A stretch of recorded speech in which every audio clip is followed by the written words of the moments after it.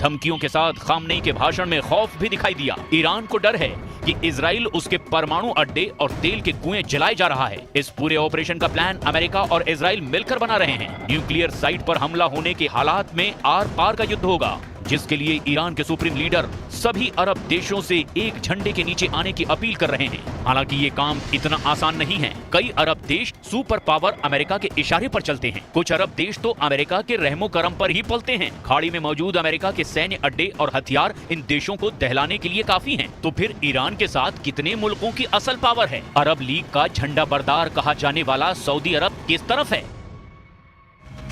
Saudi अरब और Iran की कट्टर दुश्मनी है। खाड़ी मुल्कों में सऊदी अरब अमेरिका का सबसे बड़ा सहयोगी है। सऊदी अरब इजराइल का विरोध तो करता है, लेकिन युद्ध में अमेरिका के खिलाफ सऊदी अरब का उतरना लगभग नामुमकिन है। इसी तरह की उलझन संयुक्त अरब अमीरात और कुवैत, कतर और ओमान जैसे देशों की भी है, जो फिलिस्तीन और लेबनान के हिमायती तो हैं, लेकिन अमेरिका से दुश्मनी मोल नहीं ले सकते।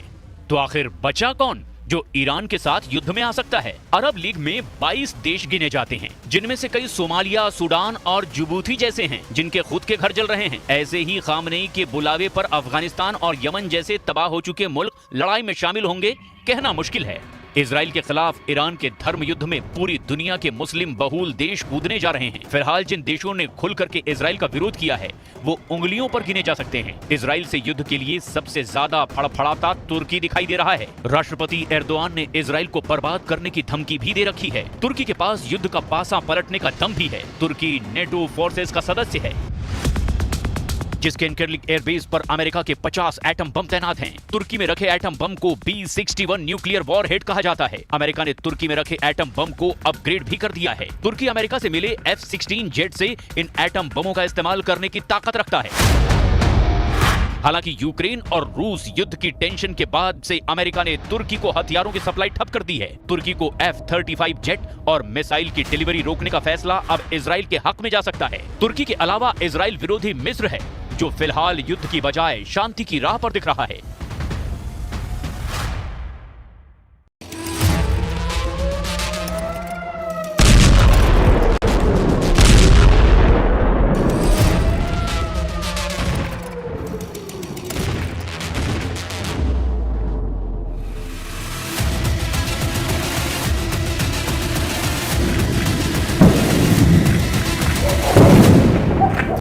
तीसरे विश्व युद्ध का काउंटडाउन शुरू हो चुका है।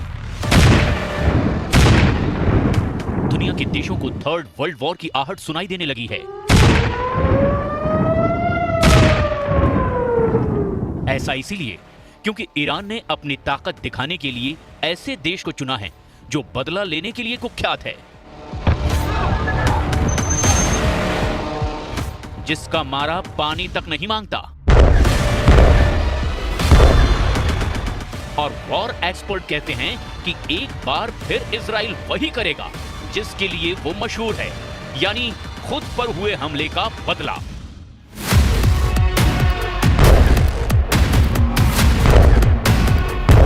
बदला और सिर्फ बदला। इजराइल पर ईरान का ये हमला कब होगा? इजराइल अपना ये बदला कब लेगा? हो सकता है इसकी तारीख भी इजराइल ने मुकर्रर कर ली हो। थर्ड वर्ल्ड वॉर की आहट शुरू। इजराइल के निशाने पर ईरान की एटम साइट। क्या बड़ी तबाही आने वाली है? तो अभी हाल ही में मेरा जो ये शोल्डर है वो वेट उठाने के चक्कर में, ज़्यादा वेट उठाने के चक्कर में वो थोड़ा सा डैमेज।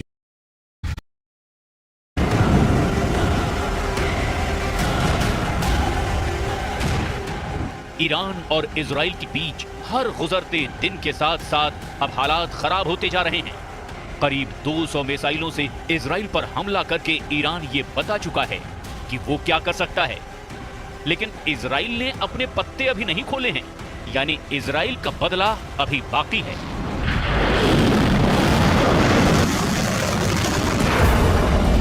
और अब इजराइल के पूर्व पीएम का बयान पूरी दुनिया में वायरल हो चुका है। इजराइल के पूर्व प्रधानमंत्री रह चुके एहुद बरात ने दावा किया है कि इजराइल ईरान के तेल उद्योग पर बड़े पैमाने पर हवाई हमला कर सकता है। इजराइल उसके परमाणु कार्यक्रम से संबंधित सैन्य लक्ष्य पर प्रतीकात्मक हमला भी कर सकता है।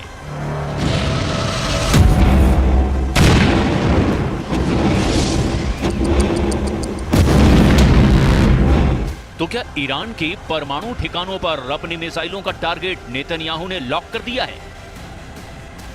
इजराइल के पूर्व प्रधानमंत्री एहुद बराक के इस बयान के बाद से दुनिया के तमाम देश बेहद डरे हुए हैं, क्योंकि दुनिया जानती है कि अगर इजराइल ने ईरान की परमाणु साइटों को निशाना बनाया तो बात इतनी आगे बढ़ जाएगी कि जहां से बात को संभालना फिर मुश्किल ही नहीं, नामुमकिन हो जाएगा।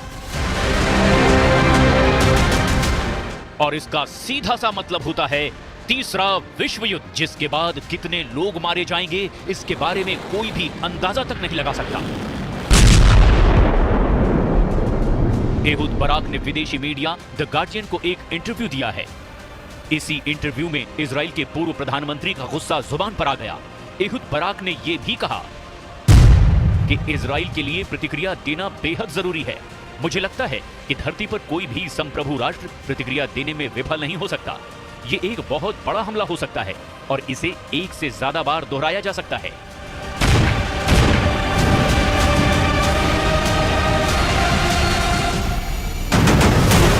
यानी इजराइल बदला लेगा और जरूर लेगा।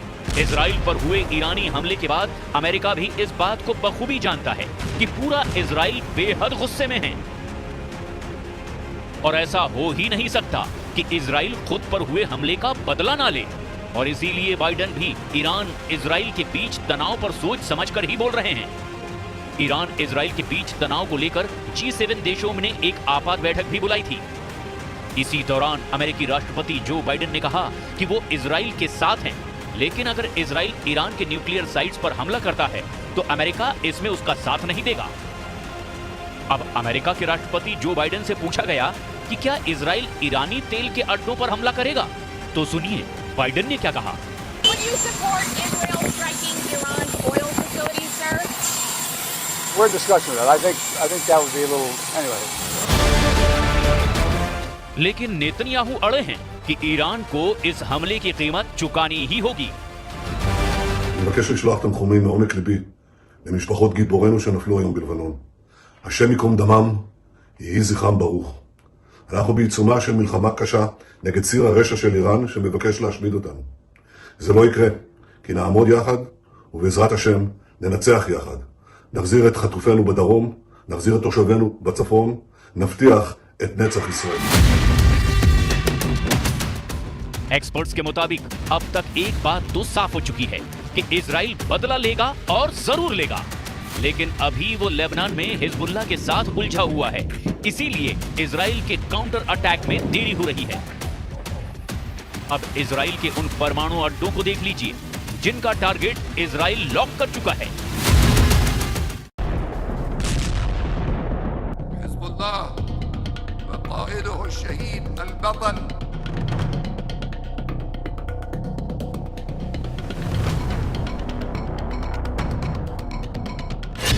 ईरान की 200 मिसाइलों के हमले का जवाब इजराइल कैसे देगा?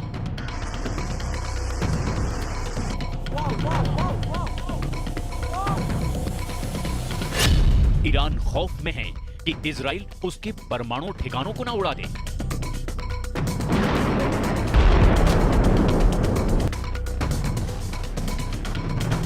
पश्चिमी देश इस चिंता में हैं कि कहीं इजराइल की मिसाइलें ईरान के ऑयल डिपो पर न बरस जाएं। अमेरिका इस टेंशन में है कि अगर इजराइल ने खामनेई को खत्म करने का प्लान बनाया तो फिर युद्ध की ये आग किसी के रोके नहीं रुकेगी।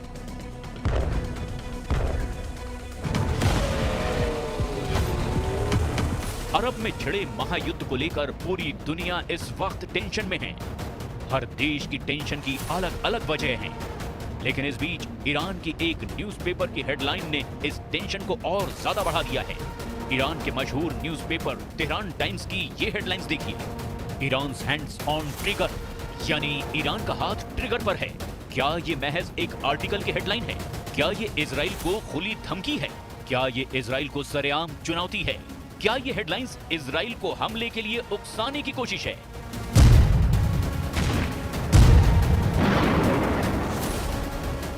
एक ताकतवर मुल्क को इस तरह से ललकारना, तबाही को दावत ना देना तो और क्या है। जिस मुल्क पर 200 मिसाइलें एक साथ बरसी हों, फिर भी उस मुल्क के एक भी नागरिक को खरोंच तक ना आई हो, ऐसे तगड़े सुरक्षा कवच वाला देश जब पलटवार करेगा तब ईरान क्या करेगा? तेहरान को इजराइल की मिसाइलों से कौन बचाएगा? तेहरान की आसमानी सुरक्षा का आलम यह है कि राष्ट्रपति के शपथ ग्रहण समारोह जैसे आयोजन के मौके पर इजराइल से उड़ी एक मिसाइल ने ईरान के खास मेहमान हमास चीफ इस्माइल हानिया के चीथड़े उड़ा दिए और ईरान उस एक मिसाइल को भी रोक नहीं पाया। तो जरा सोचिए कि जब इजराइल तेहरान पर 500 मिसाइलें दागेगा तो ईरान की राजधानी की सूरत आखिर क्या होगी? यही सोचकर ईरान खौफ में है।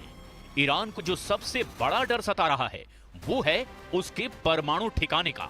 ईरान को आशंका है कि इजराइल इस बार उसे बहुत गहरा जख्म देने वाला है, जिसके लिए वो ईरान पर परमाणु हमला भले ना करे, लेकिन अगर इजराइल ने तेहरान और उसके आसपास के 5 अहम परमाणु ठिकानों को उड़ा दिया तो ये हमला परमाणु हमले से किसी भी सूरत में कम नहीं होगा, क्योंकि कब यूरेनियम का रिसाव होगा, रेडिएशन फैलेगा, ये कोई नहीं जानता। और फिर परमाणु ठिकानों के 100 किलोमीटर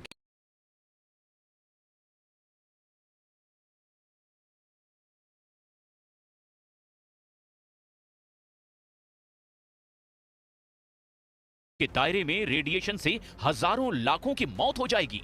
इजराइल के पूर्व प्रधानमंत्री एहूद बरक ने आशंका जाहिर की है कि इजराइल ईरान के परमाणु ठिकानों पर हमला कर सकता है, जो तनाव को और बढ़ा सकता है। जंग का उसूल है कि दुश्मन के आर्थिक स्रोत को नेस्त नाबूद करके उसकी कमर तोड़ दो, और ईरान का आर्थिक स्रोत है उसका पेट्रोलियम भंडार, जिसे पूरी दुनिया में बेचकर ईरान मालामाल होता है। अगर इजराइल ने ईरान के ऑयल डिपो पर मिसाइलें बरसाई तो तेहरान महीनों तक सुलगता रहेगा और तेल सप्लाई प्रभावित होने से पूरी दुनिया में क्रूड ऑयल के दाम आसमान छूने लगेंगे। दरअसल पश्चिमी देशों की यही चिंता है और इजराइल भी जानता है कि अमेरिका भी शायद इसके पक्ष में नहीं होगा। इसीलिए नेतन्याहू ने बाइडेन से पूछा है कि अगर इजराइल ईरान के तेल भंडारों को निशाना बनाए तो इसमें अमेरिका को आपत्ति तो नहीं है। बाइडेन की तरफ से इस पर अभी भी चर्चा जारी रखने की बात कही जा रही है, लेकिन अमेरिका ने एक बात बिल्कुल क्लियर कर दी है कि इजराइल को ईरान के परमाणु ठिकानों को निशाना बनाने से बचना चाहिए।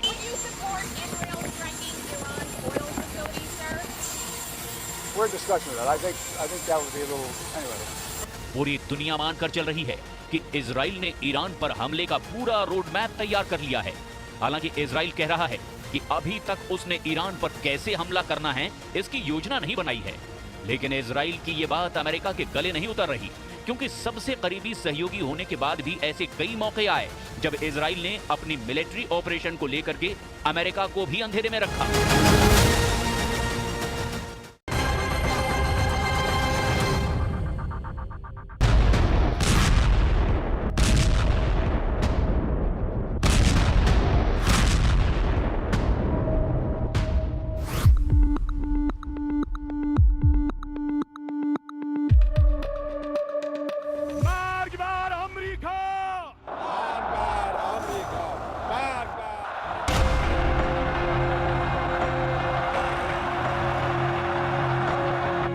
अस्सलाम वालेकुम वरहमतुल्लाह।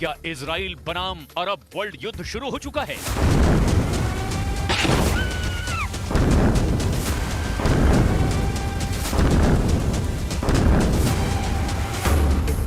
अली खामनेई के खेमे में जुट गई 22 आर्मी।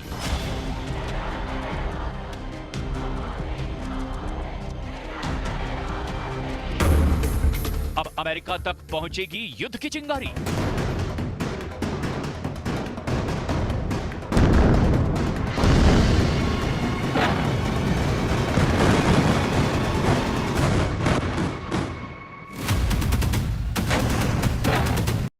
युद्ध त्रासदी का एक नया अध्याय शुरू हो चुका है। लेबनान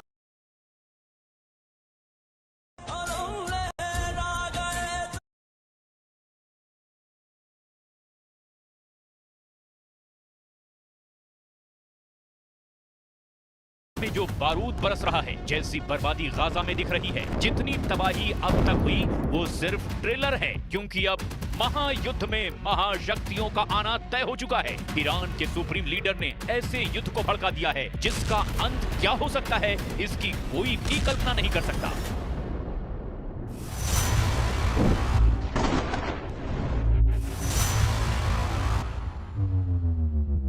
ईरान के सुप्रीम लीडर ने इजराइल के खिलाफ खुद हथियार उठा लिया है। राइफल दिखाकर खामनेई ने नेतन्याहू को धमकी दी है कि इजराइल धरती के नक्शे से गायब हो जाएगा। सुप्रीम लीडर के बारूदी भाषण के बीच तेहरान में इजराइल की बर्बादी की कस्में खाई गई हैं। नसरल्लाह और इस्माइल हानिया की तस्वीरों की प्रदर्शनी लगाकर ईरान ने इजराइल से आर पार की जंग का ऐलान कर दिया है।